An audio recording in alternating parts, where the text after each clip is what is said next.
just believe in the power of healing and restoration. And I know that if we can just come together and speak about the hard things, we can finally begin to heal. So, this is where we heal. Welcome to This Is Where We Heal. Today I have a very, very special guest that I am so excited to introduce you guys to. This is actually Jeff Brenneman, who happens to be my therapist. So Jeff, welcome. Thanks. Good to be here. Thank you. Thank you for coming. And today we're just going to talk about different things as far as abuse and relationships go. I know that Jeff has helped me tremendously on my own journey of healing through toxic relationships and people-pleasing and codependency. And so I was excited to invite him on to talk about these things with you guys. So first of all, I want you to introduce yourself with what you do and how you got into it and how long you've been doing it. Okay. My name is Jeff Brenneman. I am a licensed clinical social worker. I've been a therapist for like 25 years and specialize. What do I specialize in? I specialize in working with people who are highly suicidal, also with people who deal with trauma, so kind of all kinds of different traumas. People who are in, like you said, toxic relationships. I'm not a huge fan of the word toxic. Okay. But, Let's dive into that in a little while. Abusive relationships, relationships that are not helping. Yeah. And lots of trauma stuff.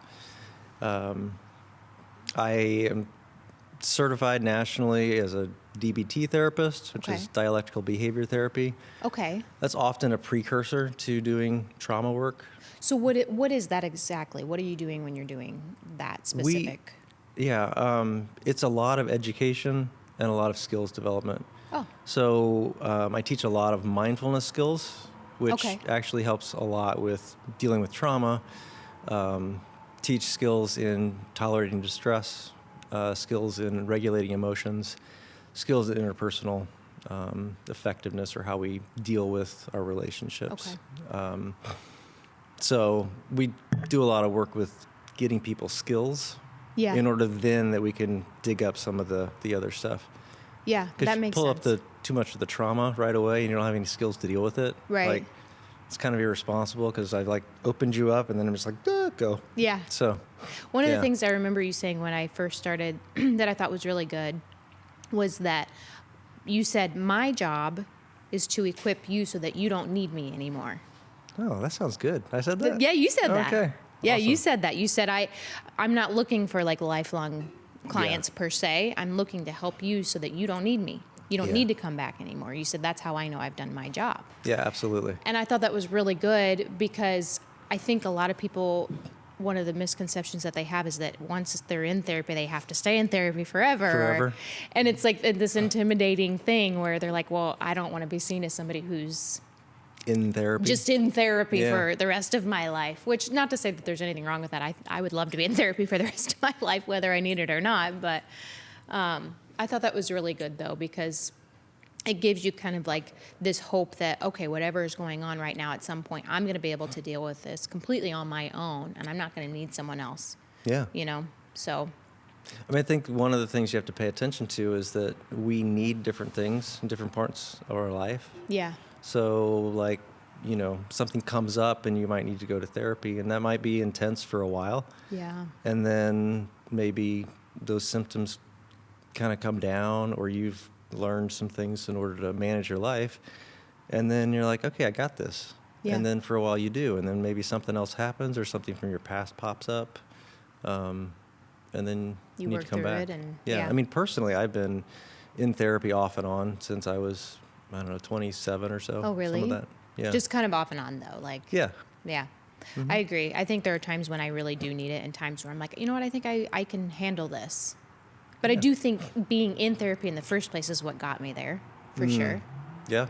I don't want to bounce off topic, but I do want to go back to what you said about you don't like using the word toxic. because I want to get into the relationship aspect, which Yeah, is the for whole sure. reason I came to see you in the first place. But what do you mean by that? Why do you say that? The word toxic gets thrown around a lot. Okay. Like, that's toxic. Yes. Or that's a toxic person. I hear that a fair amount from people in sessions. It's not very helpful to label someone as toxic Okay. because that's not the whole of who they are. Oh, I see. Now, if you've been in an abusive relationship and you need to like label that person as toxic, that's fine. You probably won't stay there, because it'd be really nice if everything was black and white. Right. If it was just, that person is bad, that person is good. Yeah. But that's just not the reality of things.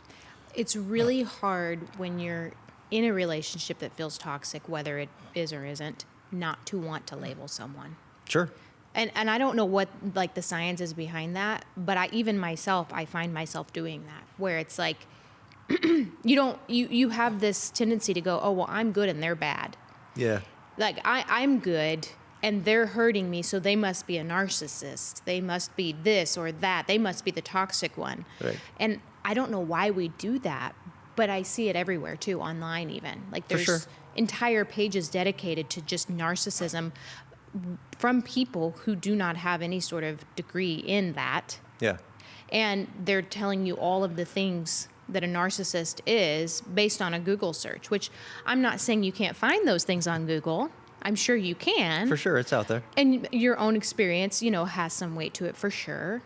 But unless someone's like specifically diagnosed, how do you know that those are the traits that they have? Does that make sense? It does. It does. What are your thoughts on that? Like where you see narcissism everywhere, or the dark triad, like and us labeling people based on what we think they are versus a diagnosis. There's a couple of things with that. Number one is that our brain works that way. Like our brain labels things, right? We're sitting on a couch, Yeah. right? Yeah. Like you see it, you see couch. Yeah. Or this microphone in front of me, right? That's just, we put things into categories. Our brain does that. Yeah. Helps us order the world. It helps us have, a conversation. Like I say couch, you know what we're talking about Yeah, here. that's true. So those kind of things are very helpful. Our brain naturally does that. As we start to move through life and we pick up like the things that our parents are teaching us or the things that we learn in school or whatever, we start to add judgments Yeah. about people. Yeah. It's much easier to throw out a judgment label than it is city of things. Now, when I have somebody come in to see me and they're in an abusive relationship, I'm not actually probably going to challenge those labels right away. That makes sense. Yeah, because if I challenge that right away, then I'm actually like invalidating the experience. Yeah. And I absolutely don't want to do that because Yeah. that's where they're sitting right there. So as I start working with somebody, then one of the things I'm going to do is I'm going to start asking them whether or not that's helpful. Is that label you've put on them helpful? And if it is, then I'm going to leave it alone. Right. But if it seems to be getting in the way, maybe it's creating more anger, more resentment, more bitterness, and that's making them feel worse, then I'm going to start to try to help them pick that apart. Yeah. And I do think that when we do that, when we label people, we start dehumanizing them. We do. Like we start viewing them almost not even like as a human anymore. We put them in this category where they're almost like these demons over here, and then the rest of us humans are over here. Right. Which is such a weird thing to me, and I know I'm guilty of it. I know I am. Sure. But as I heal and become more aware of my own insufficiency, I start seeing, those types of people as more human too. And there's a part of me that I almost hate saying it out loud, but there is still even a part of me that feels empathy for the abuser. And I don't know why that is. Maybe because I'm an empathetic person. Yeah. But there is a part of me because I think to myself, no one wakes up one day and just decides, oh, I just want to hurt every person in my path. I just want everyone in my life to suffer. Like that just wouldn't make any sense, right? No. And so that makes me really like go a little bit deeper with it and ask myself, okay, but what did lead them to this point? And I want to be careful with saying that because I don't want people that are in abusive relationships to think that, oh, okay, your job is to now understand why they're abusive when you really just need to get out of it. Right. But I also do wonder if it is helpful to label them as a monster or as a toxic person or as a narcissist or sociopath. I almost wonder, is that helpful at all when it comes to like the overall picture? It's a great question. I would say that at times it is, because often when somebody's in an abusive relationship, they didn't get there suddenly. Right. Right? It's like kind of this insidious thing where Yeah. something small happens and you think, oh, that was just one time. Mm-hmm. And then something else happens and you start making, these rationalizations in your head. Yep. And then you're like, oh my God, how did I get here? Mm-hmm. And it feels like it was all of a sudden, but it's all these little things that happen along the way. Yeah. So the label can be helpful in like making it kind of a point in time where it's like, no, I have to get out of this. Yeah. Yeah. Right? I've got one woman I'm working with right now, and the label for her ex being a narcissist is really helpful for her right now. To get out. To get out, because she's like really tempted to go back. Yes. Right? Which is the whole point. That's like where I'm like, at what line do you draw, or when do you draw a line in the sand between I want to have empathy for this person, but it's actually dangerous for me to have empathy for this person, Yeah. Well, part of the healing process is to get pissed. True. Right? Yeah, I mean, true. like there's a lot of sadness, there's a lot of hurt, Yeah. but there's also anger at having been, treated like that. Yeah. So it's important to get angry at some point. And with that anger often comes those labels. And you have to decide how you sort of act with that. Yeah. Because if you go against your values and you do things that are outside of your value system, you're going to feel bad. Yeah.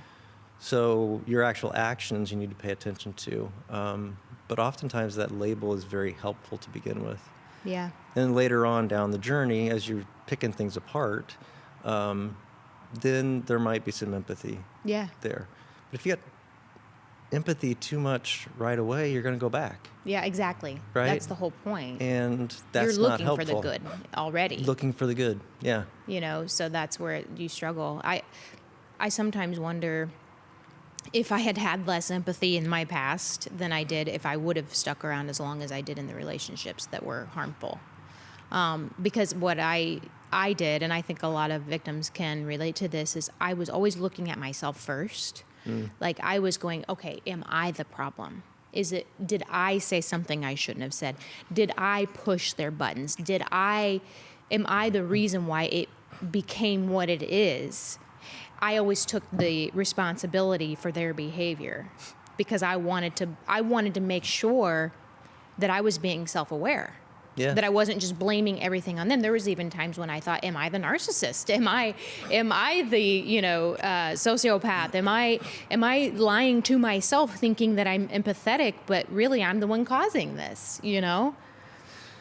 It's interesting the way you put that, because the way you said those things seems to indicate that it's either you or it's the other person. Yeah. Yeah. Which is not actually the way it works. Like there's two people in a relationship. Yeah. Right? I can't be everything in a relationship. Just not even Good possible. or bad. Right? I've never thought about that. So it's just not possible because you've got these interactions going back and forth. Is it all me? No. Is it all them? No. So would you say that still applies even if that person, let's say, was a diagnosed narcissist or sociopath or psychopath? Like, because I know there's a big difference, there's a jump between the three, but we'll just say a toxic narcissistic person. We'll Sure. just go there. Okay. Would you say that still applies in that scenario where it's not all you, not all them? So I want to be careful in my answer. I know. Because I'm very curious. Well, this gets tricky, and I don't want the message to ever be that a person being abused is at fault in any way. Yeah. Because if something's being done to you, that's not your responsibility. Mm-hmm. There is a piece where, people go back to. Mm-hmm. You have this point where it's like, this is bad. this is hurting me. I got to get out. Yeah. And then you start to rationalize things, and Yeah. there are a number of reasons that people don't get out of that. Yeah. So I don't want to blame any of that. You do go back to it, and oftentimes it's because you don't think there's any other options, or because like, well, if I'm just good enough, or if I do this enough, if I work hard enough, I'll just work harder and Yeah. I'll be. The problem with that is you can't be both people in a relationship. Right. It just doesn't work. So you can't make up for what's not happening in that other side of the relationship. So my question is, with that being said, how can a person who is more empathetic and like more self-aware driven see the signs of that? Like how do they, when getting into a relationship, what can they look for that's like a very clear indication that this person that they're in a relationship with is maybe not a healthy person to be in a relationship with, outside of the obvious abuse? Because Right. abuse is usually pretty obvious unless it's coercive or Sure. emotional, which, is super tricky. But outside of like physical abuse, what are signs that a person can be looking for that goes, this isn't normal behavior, this isn't healthy behavior? Because manipulation is hard to detect if you don't know what it is. So you can tell someone, oh, make sure you're looking out for manipulation and gaslighting. Well, you don't know you're being gaslit when you're being gaslit most of the time. You don't know you're being manipulated. But are there specific things pertaining to, maybe we'll just say a person diagnosed with narcissism, because you know what that is, right? I do, yeah. What are specific things that a person could be looking for that signifies that this might be a possibility? Yeah, a couple of things come to mind. One is give and take in the relationship. Or am I giving and getting, Okay. right? And not just like superficial, like, you look nice today, but Yeah. is somebody actually responding to the needs that I have? Oh. So, like, you as an empathetic person, you might be anticipating Yeah. the needs of someone else. Yeah. If that's not coming back to you in any way, Wow. then it's like, let's take a look at this. That's right? interesting. I've never, of all the things that I've looked for when I've become more self-aware, that's not one of them. And I don't know why. That's just not one of them. Yeah. Because at times I've told myself, well, maybe my needs are too high. Maybe my wants are too high, which is so typical of someone who's been in an abusive relationship. But And lots of us have that. yeah. Honestly. Yeah. Like, I've been married for 28 years to my wife. And like 4 years ago, I was in therapy myself doing some of my own work. I'd had some previous trauma come back up for me. And I remember sitting on the back patio with my wife, and I had these two things I needed to tell her. And I was just like sort of shaking Yeah. inside. And I've been married to her for 24 years at this point. Neither one of us has ever said anything about leaving. And yet I was sitting there thinking, when I tell her these things, she's going to tell me I'm too much and she's going to leave. And they were so big that I don't have any idea what they are now. Like, I don't remember what I told her. Very significant. Very significant stuff. But I remember saying these two things and her just looking back over at me and saying, yeah, I know. So like all of this fear was built up, like I'm going to be too much and she's going to leave. And I put it out there and she's like, yeah, I know. Wow. Like, oh, okay, great. Wow. So, okay, that makes sense. I mean, so then what else can they be looking for? So we have the give and take. Like if you're giving and you're meeting their needs and wants, but they can't seem to reciprocate that, that's a good indicator. What else can they look for? Do they actually have empathy? How do you know? Because there are people that I have literally dated someone, we won't go into details, but you know who they are, that was very good when speaking at sounding like an empathetic person. It wasn't really there. It was very hollow and empty. Yes. But the words, he had the right language. He was Yes. actually, he majored in psychology. So Is that right? Yeah, it's funny, right? So it makes sense that he would have the language for something like that, but there really wasn't any empathy there. So Right. how does someone know the difference between, well, how do they know? Does the person really have empathy versus just pretending to? I would look at actions and body language. Okay. one of the things that I do in therapy is I lean in, or I pay close attention. I would look at sort of what do they do beyond just the words they say, and not just the like they got you flowers kind of thing. Right. But like, do they do something that really connects for you? So, did they pick up on on something you had conversation about, and you said you liked something, and they just picked up on that and did this thing for you? Now that doesn't determine, Right. No. right? Exactly. But these are just kind of some signs and things to It shows to pay attention that there's a to. care there. That 'Cause like we I can- care about what this person likes and needs. Yes. And I'm going to display that and Yeah. show that. Yeah. Yeah. It really kind of shows you the care, Okay. That Right. makes sense. because we can all learn what words to say. Right. Right. And you probably have examples of that in your life, and I'm Yeah. sure all of your listeners can think of examples in their Uh-huh. lives of people that know the words to say, Yeah. but they don't necessarily deliver them with. Yeah. So The you can emotion or sound the- caring all day long. You can sound like a very caring person. But the way that you're showing up, like in the material world, really is like Yeah. the designator for that. Yeah. Okay. Anything else that you think would be good? So empathy, are they showing that they have a concern for your cares and needs? Like, are they reciprocal? And then I would say vulnerability. Is there Okay. real vulnerability? Okay. One of the things in my life that happened for me was I would go through something really difficult, and then I would tell you about it. Yeah.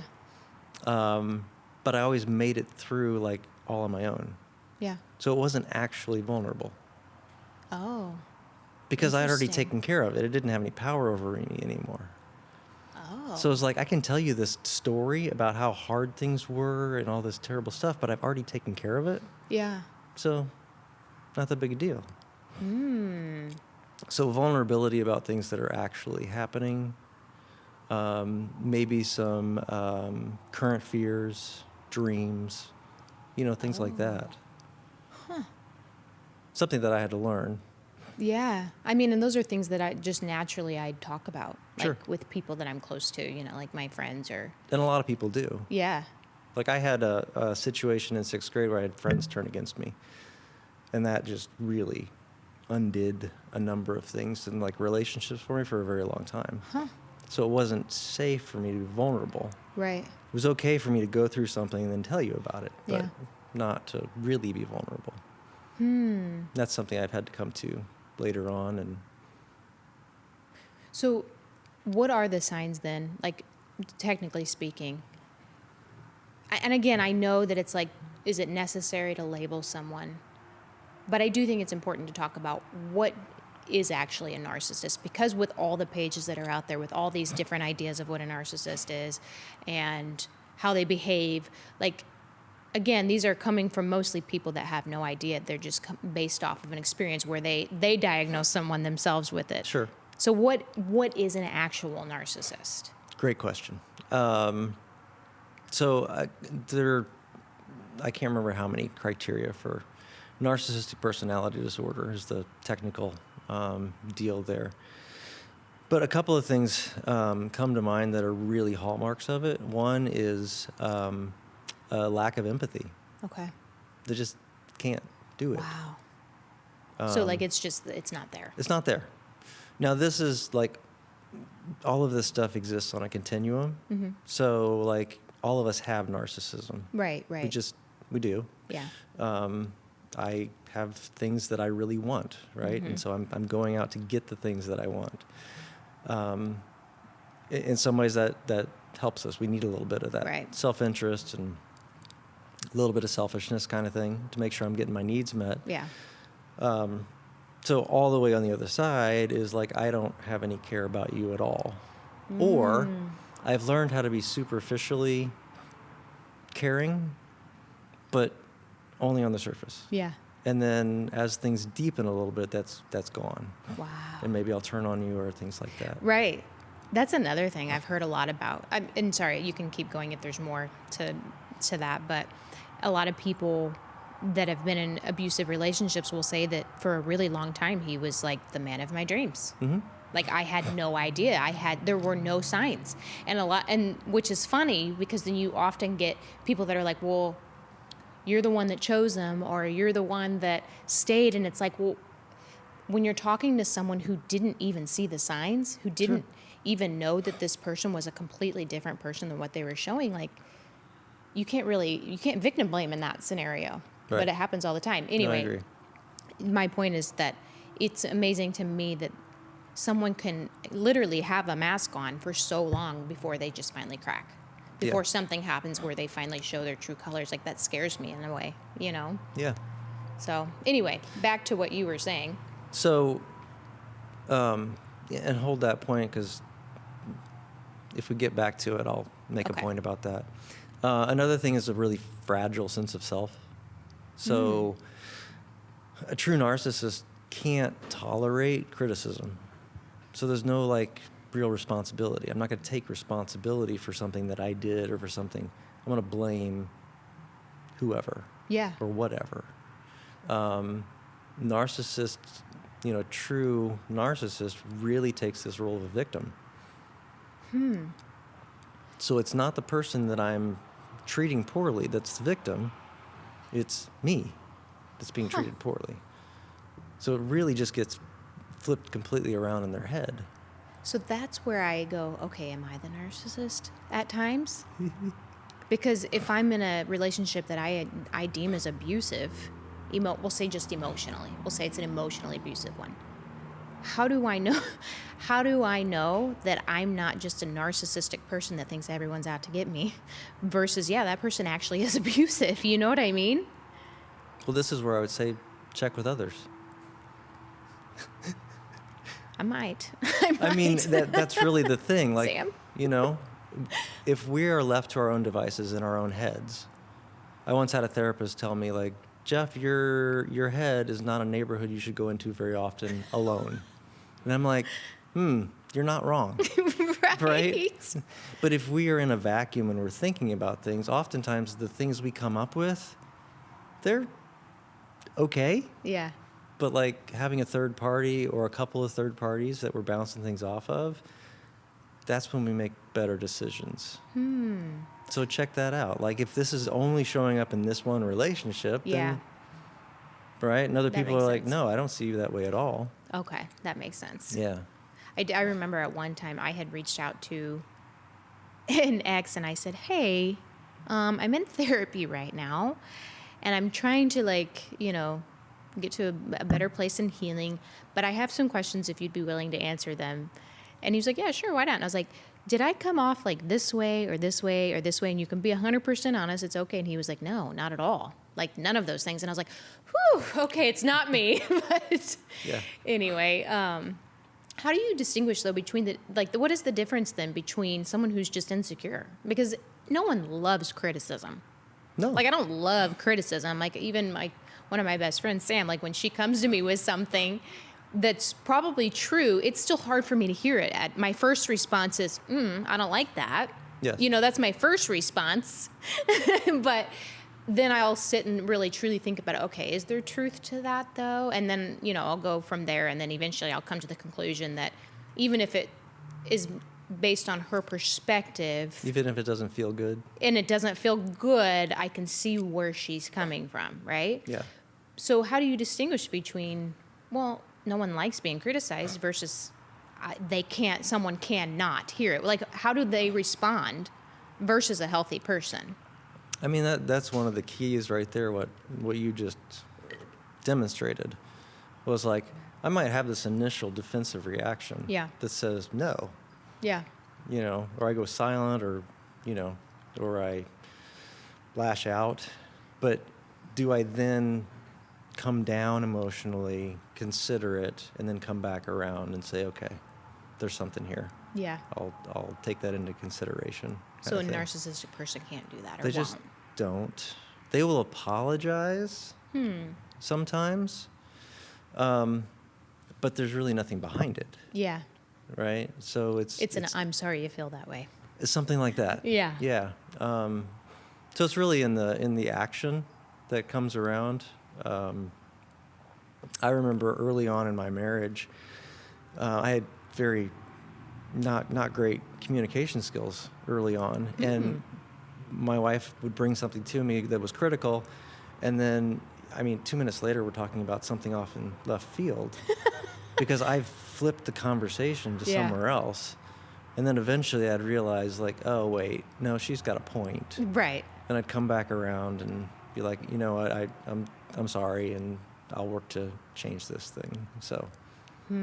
Okay, so it's more about like, if a person, of course, no one likes criticism. No. But can they hear it and actually sit with it and take into consideration what you've said versus just absolutely walled off, like, no, that's not true, you're wrong, and I refuse to accept that.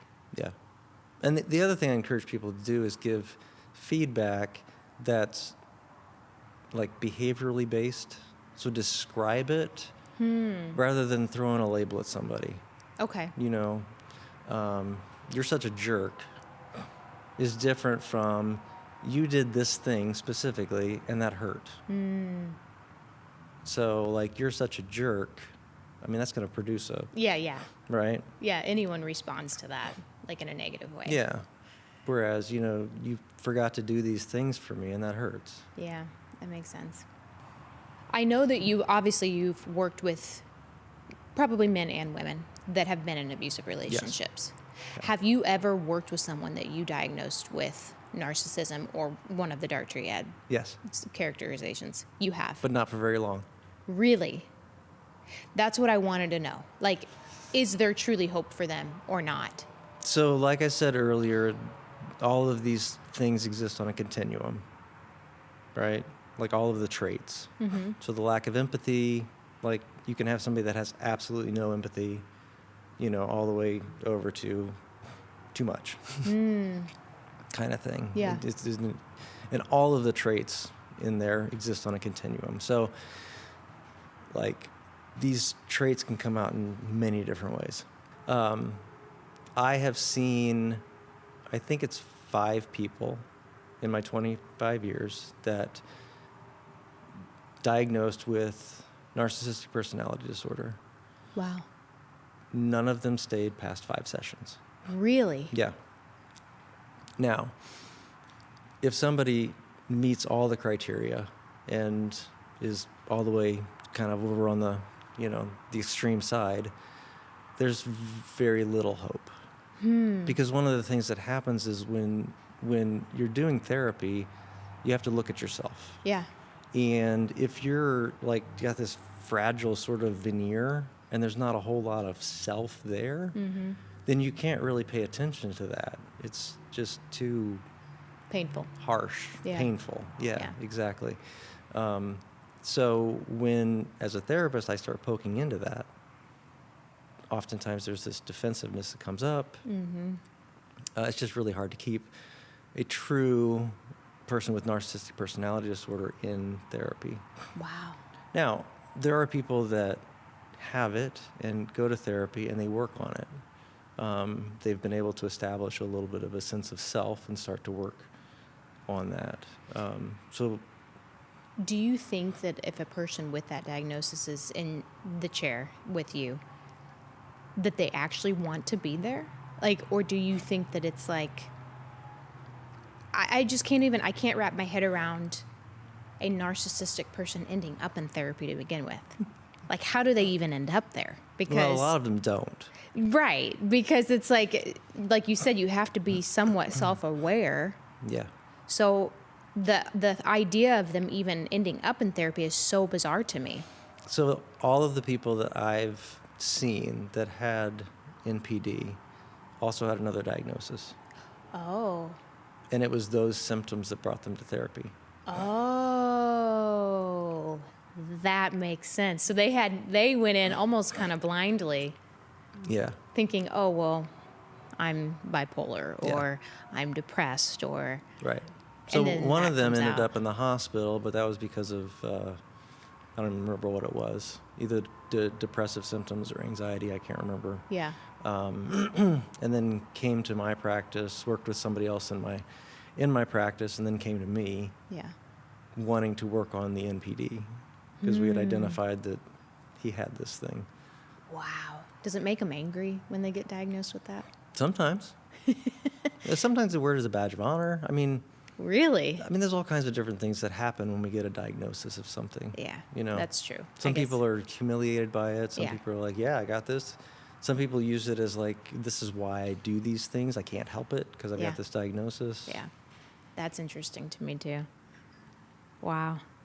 I have a guy that's going to be coming on the podcast who is a diagnosed narcissist, a diagnosed narcissist, and I follow a couple of others as well, and it's funny to see the difference in the three of them because there's one in particular. He does seem more aware, like more emotionally aware. Like I think I can't remember what it's called, but he's basically in recovery where he's trying to become a better person in his relationship and his marriage because he could see the ways that it was hurting his wife, and then he got the diagnosis, and so he's been trying to work through it, and he talks a lot about it. And then there's one who you can tell is like, I'm a narcissist, and that's a really hot topic right now, so I'm going to use this to my advantage. Sure. And I'll tell everybody everything they need to know about narcissism. Yeah. But it's really because I like the attention. You can just Sure. kind of see the difference. It's interesting for sure. But anyway, so I want to get back then to, before we finish up here, I want to get back to then the victim in this scenario. Narcissist or not, an abusive relationship is an abusive relationship. So it really doesn't matter what the diagnosis is overall. And I think what can happen, and I want to say this because I think this is really important, there's no point in focusing in on what a person is when you're in an abusive relationship. If it's hurting you, it's hurting you. Yeah. And it means something has to change. You have to either get out of that relationship or they have to see that there's a problem as well and get help. Whatever you choose to do. But when we focus too far on whether a person is a narcissist or a sociopath in an abusive relationship, we spend all that energy on them as opposed to how can I heal the parts of me that are keeping me here? You know what I mean? Yes. And I see that a lot.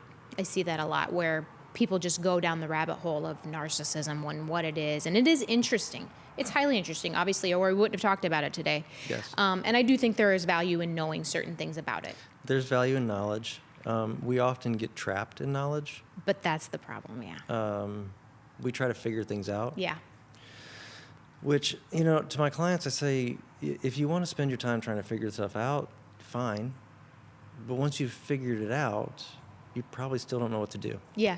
You can't change it. So there is a certain amount of power in that knowledge, Yeah. but it's not actually power to change something. Yeah. It's just an understanding of what is. Yeah, I agree. And so, I really try to push people beyond the why question. Yeah. And more to how, more to what is happening, what do you want for your life, those kinds of things. And then I think it's really important to bring up that treating, the effects of abuse, whether it rises to the level of post-traumatic stress disorder or whether it's just, you don't meet criteria for that and it's just the impact of traumatic experiences, it's really important to recognize that you need to be in a safe place, physically and emotionally, in order to start healing. Yeah, exactly. Because otherwise you're just in that environment, and we don't actually want to take away those protections. Right. Because you're in an environment where you need the protections. Right. And so one of the biggest problems people have when they're coming out of an abusive relationship is that all of those protective things are still in place. Right. And you put yourself in a different environment where it's not dangerous anymore, but your brain is still scanning and looking and all of that kind of stuff. And it says, oh, no, there's danger. Yeah. I And know so that you from can- experience. And so you can end up with these panic reactions, fight or flight responses for no apparent reason. Yeah. Because your brain is just working so hard to protect you. Yeah. So we have to create some kind of safety. And sometimes that's just the safety of my office Right. or things like that. But I also try to work with people to create something in their home Yeah. where they've got this sense of safety, and that they're doing things that help to reinforce that sense of safety. That ends up being an individual conversation with the person, because it has to make sense for them. Right. I can't just say, hey, go do this and you'll feel safe. Yeah. It is so hard to come out of that self-preservation. Like when you are still, especially when you're still in pain, Yeah. and whether you were in it for a long time or it was a short time, it's like your system just automatically is like, okay, like we have to like shut down all feeling right now so that we can stay protected. Like you protect your heart in that way, right? Yeah, absolutely. And I think so many people avoid the hard work of sitting in their pain because it hurts too much, you know? Absolutely. And I wonder if, like, are there certain ways to like come out of that?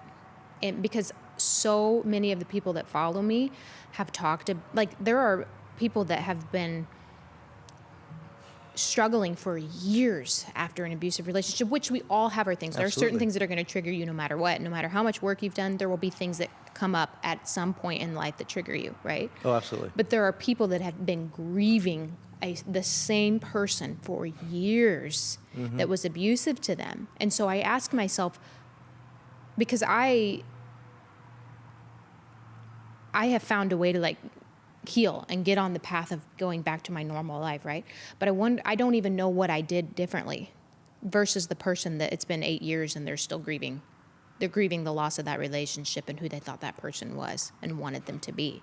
Yeah. So what does a person do coming out of an abusive relationship? Like what are the vital things they have to do to get in that place where they can genuinely start feeling and healing Sure. again?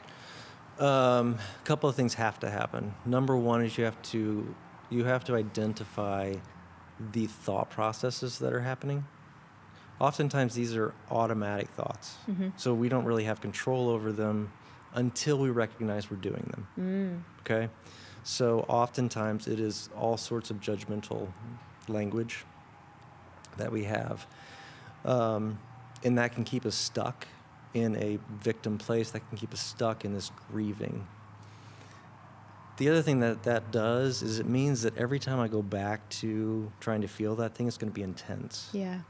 And so what I have to do with people is start to help them pick apart some of those judgments so that they can actually feel the pain, Yeah. let that rise, and let that go. Yeah. Because our emotions, they're kind of designed to come up, crest, and then move on. Yeah. But oftentimes what we do, as adults especially, is we hang on to things. Yeah. And we hang on to storylines that aren't necessarily helpful. Yeah. We color things in ways that often aren't True. super helpful or are kind of warping what's like the actual reality. Yeah. So I'm sitting in this reality, but my brain is saying it's different than what it is. Yeah. And so we can get stuck in resentment and bitterness and all of that just, Yeah. right? Depression. Yeah. Intense anxiety, panic attacks, all that kind of stuff. So we really have to start picking apart some of that and then actually experiencing things. Our emotions are primarily physical responses, which we then complicate with all of our thinking. Yeah. So all of that stuff starts to play together. And thoughts and emotions love to play together. And then we can be at a very high level of emotion for a very long time. And that just feels awful. Right. Right. So then that leads to, people trying to shut that off or acting out in ways that give a little bit of comfort. Yeah. That can show up in all kinds of different things. So do you think then that when you're at that high level of emotion, it's important to just allow yourself to stay there? Is that what you're saying? It's important to make sure you can tolerate what is there. Okay. And oftentimes it's a process. Yeah. For me, it was So- acceptance. I had to accept that it was there. You have to accept it, Yeah. for sure. One thing that I've seen people do is try to experience an emotion and they try to go for the biggest.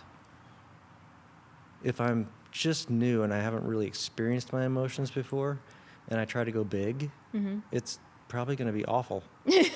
And I'm probably going to be terrible at it, right? So I have to recommend, start with things that produce a lower level of emotion Okay. and tune into what your physical body feels. Okay. That's kind of like the EMDR that you have done. It is. That's what it kind of sounds like. Yeah. Like kind of gradually working your way towards an incident that was triggering and Yeah. painful. Yeah. And sitting in it to see where you are Yeah. with it emotionally. And again, that is picking apart like the thoughts and the feelings, because the thoughts that we have often dictate what we feel. Yeah. A silly example I often share is like when you get cut off in traffic, Yeah. right? That jerk just cut me off produces a different sort of emotional reaction than that person moved their car over in front of my car closer than I was comfortable with. Right? Yeah. Then it's like, okay, maybe I can come down from that a little bit. Yeah. So our interpretation or that thought often dictates what we end up feeling. And that can amp things up or slow them down. And sometimes those things are really protective and we need them. But if we hang on to them and they keep going, then they're no longer serving their purpose. Yeah. And they just start to get in the way. Yeah. So you mentioned EMDR. Yeah. So that is one of the treatments out there for dealing with trauma and abuse. I also want to say a quick word about trauma. Sometimes with people, I will talk about intense emotional experiences rather than trauma. Oh. Because when I say, hey, do you have any trauma in your background? Lots of people are like, no. Right. Right. That's Because so it doesn't true. rise to the level of like, we've got the thing in our head that this is trauma, and I didn't experience that. Yeah. Yeah. So sometimes I will say you have emotionally intense experiences That's so in your good. past. Yeah, that's good. Yeah. So basically all trauma therapies are based in exposure to feeling. Yeah. And we teach you how to feel so you don't get stuck in it, so Yeah. they can come and go.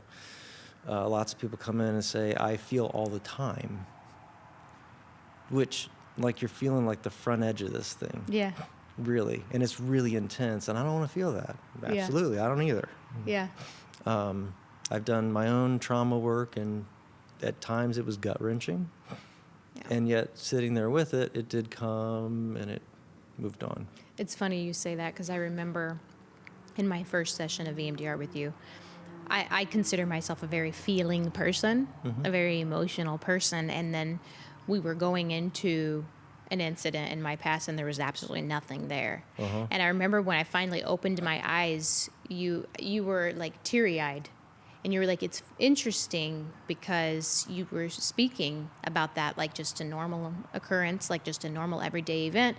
And I'm over here and I'm tearing up and it didn't even happen to me. And yet I thought I was a deeply, deeply emotional person. Right. But I had zero emotion about something that would like destroyed me. It destroyed you. me at the Yes. time, Yeah. So it is interesting. And I think that's So our brain and body put in all these like protective barriers to it so that I Yeah. don't actually have to feel that because it's awful, right? Yeah. Most of the time when we have some kind of traumatic event, we have this sense that I'm going to cease to exist. It's going to kill me. Mm-hmm. And so who wants to go back and experience that? Yeah, I think that was Yeah. too part of why when I finally, I call it rock bottom, when I hit rock bottom, Yeah. it hurt so much. It was such a painful season because I had blocked out so many things for so long. Mm-hmm. I had not allowed myself to truly sit with them and how painful they were. So it all of these events from years past that were just piled up just were like blown open and I had to sit with all of it. Yeah. And so it felt like I was getting over this short-term relationship, but really I was processing through every hurt that I had that I had blocked out for most of my life, So if you're, to anyone who's listening, man or woman, if they're in a situation and they're telling, whether it's obviously abusive or they're thinking to themselves, I think I might be in an emotionally abusive relationship that could become physical. What is the number one thing that you would say to them that's important for them to know and to do at that time of recognizing what something is? Ooh, that's a good question. The first thing that comes to mind is to recognize that you're not alone. I mean, it feels incredibly lonely. Because oftentimes when you're in an abusive relationship, that's become very isolating. Yeah. Right? Yes. You're embarrassed by it, or the person that is the abuser is controlling where you can go or things like that. You can't have friends, all that kind of stuff. So it's a very lonely, lonely, lonely place. You're not alone. Yeah. So many people go through this. It's not talked about very often. Yeah. It's often looked down on, like, oh, you got in that relationship. Yeah. And nobody wakes up and says, hey, I'm going to go have a bad relationship. we don't do that, right? Yeah. So, like, there's help out there, and lots of people have been through this. Yeah. Even though you don't know anybody, or you haven't heard about that, you're embarrassed about it, you're ashamed. There's lots of people that have been through it, lots of people who are going through it. So don't let shame keep you there. Yeah, don't let shame keep you there. Because there are people that will accept you for your story. Yeah. Yeah. Yeah. And see if you can find a trusted person Yeah. to tell it to. So what do you think is the safest way for them to get out of that? You absolutely have to make a plan. And it depends on each situation is unique. But typically the most dangerous time in that relationship is when you leave. When you leave, yeah. Yeah. That's right. So you need to make a plan, pack a bag with some clothes and all of your essential documents and medications and all that kind of stuff. Have a plan for where you're going to go. If you don't have any support, then look into domestic violence kind of shelter Yeah. kind of thing. If you've got, a couple of friends, then check in with them, say, hey, this is what I'm planning to do. Make sure that you've got some kind of support around you. If there are kids involved, then it takes a little more planning, right? Because you want to get the kids out of there as well. Call one of the domestic violence hotlines. Yeah, that's true. Really good. Which I have on my link tree for anyone who's listening. If you need a line to call, I have one in my link tree on my Instagram. So Awesome. you can go there and find that. Yeah. So do you have any final thoughts or statements that you want to make, just based on everything we've talked about, that you think are important or should be known? Oh, Whether to... that's a lot of weight in that question. Isn't there? Okay, I'll get more specific. I can do that, though. Okay. Yeah, it's fine. It's fine. A couple of things come to mind. One, there's always hope. Always. Always hope. Even in the darkest place, there are people out there that want to listen to you. Yeah. They just do. Yeah. There are people that care. Even if you are in that dark corner and it feels like there's nobody there, there's still people out there that want to listen and want to help. And utilize it. And yeah, utilize it. Because most people don't. Right, I didn't. We live in a country in which that kind of rugged individualism is like held up to here, and reason and logic are the thing to do. Yeah. That's kind of bullshit. Yeah, I agree. I mean, really. Yeah. Because we don't operate that way. Right. We need people. We need to accept others. We need to accept ourselves. If you can't accept yourself, you can work on that. Yeah. And there really are people out there that want to listen. Okay. That's good. Of course, I Okay, have yeah. thoughts. Have you ever seen a situation where you have, we'll say, a couple coming in, and it's evident to you, whether it's evident to the victim or not, that there is one person in that relationship that is really more using therapy as a tool to further abuse? Great question. I don't know that I've ever seen a couple where that was apparent. Like originally, I've seen people and then kind of had them come in individually and then seen them as a couple. a little later on, and that became very apparent. Yeah, I'm pretty upfront about it. Are you really? Yeah. Ooh, ouch. Imagine thinking you're getting away with it and Well, you I get mean, called out. you know, as a therapist, like my responsibility is Yeah. to help the people that are coming in, and sometimes that is delivering really uncomfortable truths. Yeah. And you can pick it up, you can not pick it up. That's fine, right? Like it's not necessary for you to like me or anything like that. Yeah. Enough people will come in that find me helpful that's fine. I've had people that I've counseled to say, I had one guy come in and he's talking about his relationship, and about the 5th session, I said to him, it's possible that your marriage is already over. Oof. And that was appropriate for that situation. Yeah. I wouldn't say that to many people. Right. Because it was just apparent with like how they were living and some of the stuff he told me. So there are absolutely times where I will say, try this, because you won't feel satisfied until you've tried everything. Yeah. Once I get to know a person and know kind of who they are, then it's like, what are the values that person has? Yeah. And will you like second guess yourself if you don't go and do this couples therapy thing? But I'll also warn them, like, just pay attention, because I can't imagine a situation in which this goes well. Right. So it's that I don't ever recommend somebody not do it, but I will warn them about what's probably going to happen. Wow. That would be hard. That would be hard. I have a good friend who's very good with hard truths. Mm-hmm. I won't say her name. But she has no problem bringing me hard truths. Yeah. And it's actually very necessary. I was going to say, we all need those people. We do. It's hard, but I think it's really important for our growth too. Because the more that you can accept that what someone else is saying is true, even if it doesn't feel good, the more you can grow. Yeah, for sure. So, which is what a narcissist can't do. And that's that. So, Sure. But thank you so much for coming on the show. Sure thing. I think that there's some really valuable things in here that will be super helpful to anyone listening. And Yeah, I hope that some of the things I've said are going to be helpful to yeah, I mean, someone. well, whether they are or not, they've been helpful to me. All right, there You we know? go.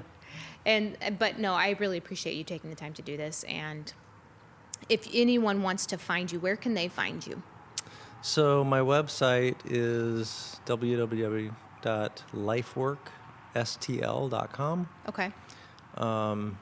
It's probably the easiest way to go there. There's a contact thing on that site. Goes directly to my email. So Okay, I'll make sure I tag that on this episode so people can probably find the it. easiest way. And is there any other way that they can contact you? Do you have Instagram or social media? Obviously, I know therapists probably aren't as likely to have those things, but sometimes they do. So I do. It used to be much more active than it was. At LifeWorkDBT is out there.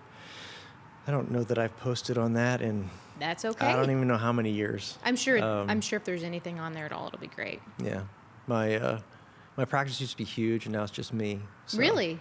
Yeah. I know you've told me this, but Yeah. So back when it was me and like 15 therapists, we had a little more social media presence. right, that makes sense. Yeah. Well, hopefully we'll start seeing on social media more. There's a need. There's definitely a need for it. We need more therapists speaking. Yeah, I know. But anyway, well, thank you again for coming. And Absolutely, it's a that's a pleasure. wrap for today.